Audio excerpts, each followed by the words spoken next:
The story begins with Rachel Wilde introducing herself, and she's not your typical lawyer. Rachel is a debt recovery specialist who lives in legal gray areas. Her job? Hunting down people who hide their debts behind loopholes and shell companies. If you owe money and think you're untouchable, Rachel is the person they send to prove you wrong. Her phone rings. On the other end is Braxton, one of her field operatives. And Braxton has incredible news. He's landed a face-to-face meeting with a dangerous target named Salazar. He's got the leverage, he's got the paperwork, and most importantly, he's got Salazar's signature. All he has to do now is walk away clean. There's just one problem. Braxton is standing on Salazar's private island, with only one guard watching his back. Rachel feels it immediately, something is wrong. But Braxton tells her to relax. And that's when it happens. The call breaks up. Braxton starts screaming in panic. The line goes dead. Braxton is gone. And Rachel? She doesn't cry. She doesn't panic. She just narrates, ice cold, winning means winning big. But losing means a grave. Salazar dodges the contract completely and sends out a message, anyone else who comes after him dies. That's when Spencer Goldstein enters the picture, Rachel's frantic, panicking client. He chases her down in a corridor, desperate. And Rachel doesn't comfort him.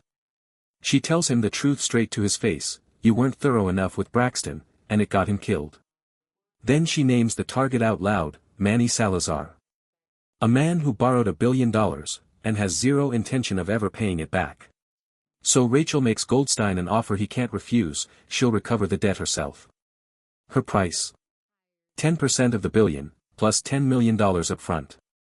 And here's the detail that tells you who Rachel really is, she closes this massive deal without calling a single person above her. No boss. No approval. Goldstein is stunned, and he accepts. The hunt is officially on. But here's the problem. Rachel briefs her team and lays it out, Salazar hides behind dozens of fake identities. Catching him legally is nearly impossible. So if the law can't touch him, Rachel will make his life so expensive that paying her becomes the cheap option. Her plan? A two-pronged pincer attack.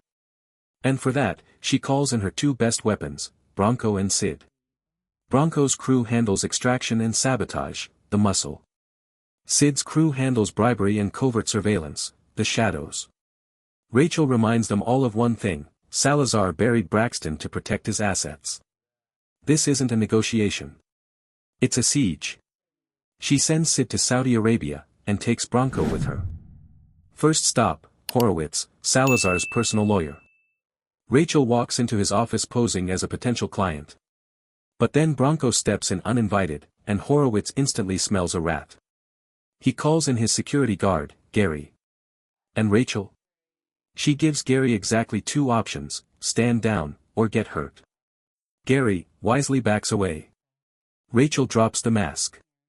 She tells Horowitz she knows all about Salazar's shell companies, and she wants a deal. Horowitz refuses and warns her to stay out of deep water. So Rachel leaves her number on the desk and walks out with a threat, fine, I'll go straight to Salazar myself. But here's what Horowitz doesn't know, and this is genius, during that meeting, Bronco planted a bug in his office. That meeting was never about making a deal. It was about planting ears. Now the attack begins. Strike 1, Saudi Arabia. Sid tips off the authorities about Salazar's illegal hotel construction. The entire site gets shut down, costing Salazar $4 million a week. Strike 2, the port. And Sid's bribery method here is a work of art. She stages a minor car bump to get close to the port superintendent, then slips cash inside a doctor's envelope. One thumbs up later, the superintendent is completely on the hook. Suddenly, the paperwork on Salazar's steel shipment doesn't match. 20,000 tons of steel, frozen at the docks. 2,000 construction workers sunbathing on full pay. The penalties? $5 million a week, bleeding straight out of Salazar's pockets. Strike 3, the Spanish island. Bronco and Baker fly out and meet their local contact, Javier, a guy who can source literally anything, vehicles, weapons, even hard hats to sneak onto Salazar's oil rig. But Bronco rejects the obvious smash-and-grab approach. He wants something smarter, forensic sabotage. A tiny hidden fuse, just 25 grams, that cripples the entire rig invisibly. And it works. A 200,000-ton oil rig, rendered completely useless by a device that fits in your palm. Salazar is now hemorrhaging $500,000 every single day. Do the math, Rachel hasn't fired a single bullet, and she's already costing this man millions every week. Salazar is furious. He storms in on William, his head of security, demanding names.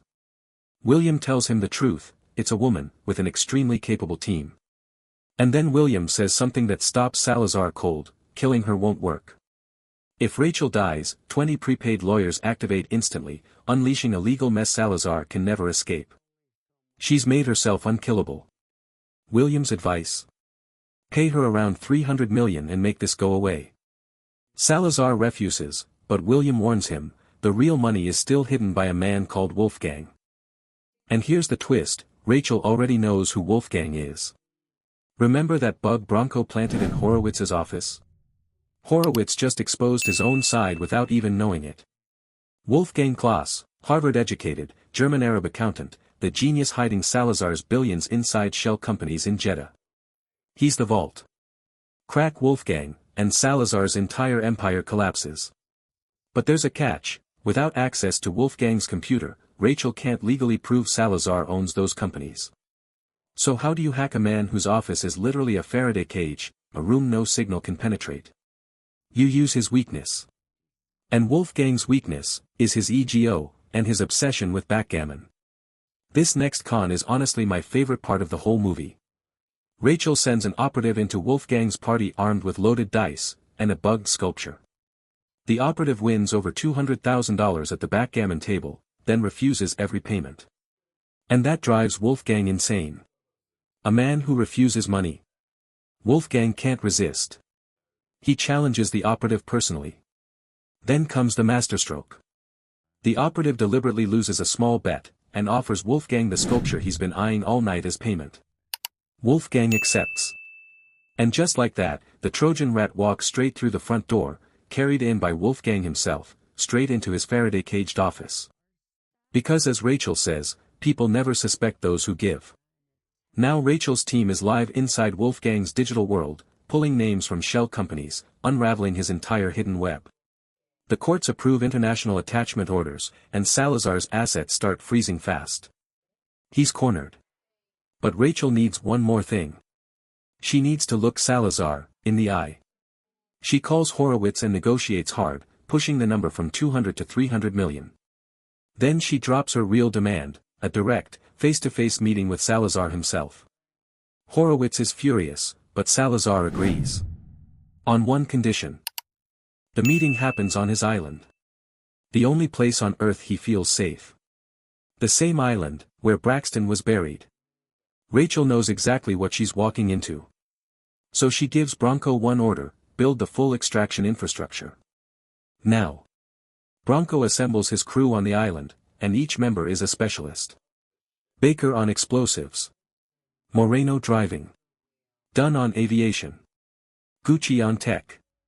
And Javier sourcing everything from weapons to canoes, to cold beers.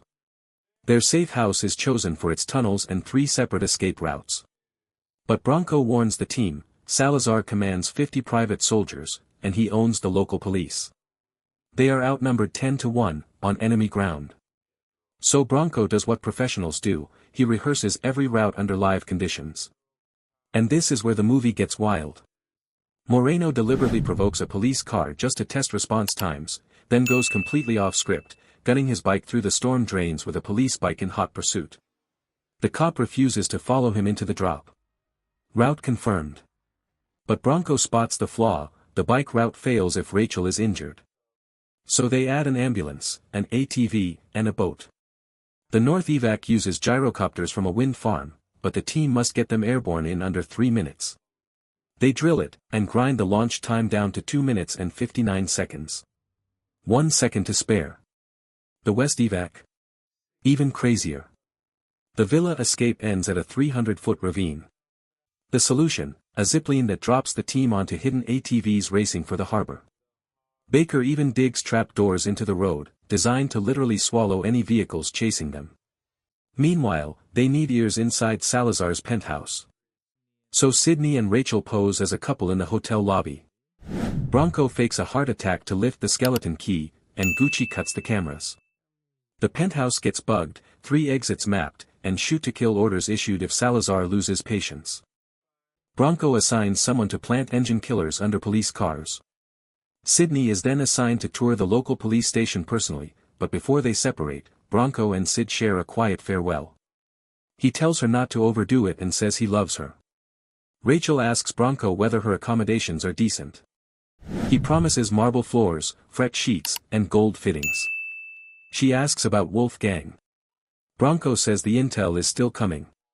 Then Bronco announces the real pressure play. He targets Salazar's jet and boat to force a confrontation. Back in court, a judge approves seizure of all Salazar's assets. Salazar calls Horowitz, furious. His jet is grounded under international law. Then Rachel impounds the boat under maritime law. Salazar refuses court and demands a face-to-face on the island. Sydney returns after pissing on a policeman's boots as cover. He reports roughly 12 guards inside and 20 across the road. Gucci intercepts their signal and maps the back wall escape route. It has no cameras and allows a clean vehicle approach, but Salazar's drone identifies a nosy visitor near the station. Captain Sensible moves in to engage the enemy contact directly. Then Bronco hands Sydney a gift with a hidden tracker inside, 1 button, and he can find her anywhere in the world. She earned that trust 100 jobs ago in Chiang Mai. Finally, the pressure play. She orders her driver to slow the convoy down, forcing Salazar to sit and wait. She controls the pace. She controls everything. Then she walks into the room and faces the man who buried Braxton. Salazar opens at 350 million, confident she'll fold. She doesn't blink. He pushes to 400 million flat, cutting his own lawyer off mid-sentence. Then he turns on her personally, furious about his jet, and snarls that the blade has hit its hilt. Take the offer, and leave. Rachel walks out needing a drink. She admits it to her team, without more files from Wolfgang, she has no leverage. Bronco pulls her into a nearby cafe for cover. And that's when Sid spots them. 2 of Salazar's men, walking in right behind them. Then more. And more. 14 hostiles, flooding in from every direction. Bronco's order. Silent weapons only. What follows is one of the cleanest action sequences in the film. Bronco takes the lobby himself. Sid sweeps the back bar. Baker clears the corridor. 4 positions hit at once, lobby, bar, kitchen, corridor, and every single hostile goes down. 14 men. 0 noise. The team extracts Rachel and drives hard for the villa. And here's the beautiful irony, Salazar just made the biggest mistake of his life. Horowitz delivers the bad news, by attacking Rachel, Salazar triggered a legal trap. She can now get an emergency injunction and expose everything. Rachel doesn't waste a second. Wolfgang is already panicking, moving assets, so she orders her contact Glover to link every asset to Salazar's name and shut them all down. And the dominoes fall. Skyhill Chemical, 1.1 billion, frozen. Primostar Telecom, 800 million, gone. Archon's 385 million reserve, seized. Rachel walks back into Salazar's room without an ounce of fear. She demands the full billion, today, or she keeps choking every asset he has left. Salazar counters with 800 million. Rachel refuses flat. He sneers that she hasn't recovered a single penny yet, so Rachel drops the nuke. She'll share the location of every hidden debt with every investor he's ever burned. Total claims. 5 billion. Salazar breaks. Full billion. Jet and boat included. Then he turns on William, his own head of security, and fires him on the spot. Rachel calls Goldstein with the news, and in the funniest beat of the movie, Goldstein starts haggling over 100 million. Rachel just sighs, Salazar was easier to handle than my own client. But if you think this movie ends with a handshake, you haven't been paying attention. Because Goldstein delays the payment. And Salazar? He takes Rachel hostage. In his compound, Salazar tells her the brutal truth, Goldstein manages trillions, and to him, she's worth nothing. Then he threatens to mail pieces of her to Goldstein's New York office unless the money lands. This is my island. My police. My army. No one is coming for you. But Salazar forgot one thing. Bronco is coming. Bronco and Sid storm Goldstein's office, kill his cameras, and demand he pay his debts now. Meanwhile, the rescue plan activates, and everything from Plan A is still alive. Engine killers under police cars. Zip lines. Spikes. Landmines. The trap doors. All of it, armed and waiting. The assault begins. Baker hits the rear, Bronco and Sid breach the front, and the crew storms the station, forcing guards to their knees. But then reinforcements flood through the side door, the team is about to be trapped inside. So Baker blows the back door clean off, and they pull Rachel through the breach. They race for the airfield, and disaster strikes. Dunn is hit in a drone strike. The air extraction is dead. Bronco screams the call, West Evac. The SUV blasts past a fuel tanker as Salazar's convoy closes in. But Bronco's real play is the trap. He holds fire, lets the enemy drive deep into the kill zone, and triggers the ram's horn, funneling the entire convoy into the pit. And then, the pit fails to open. For one horrible second, there's no road left. Bronco forces the mechanism open at the last moment, and the team survives. Battered.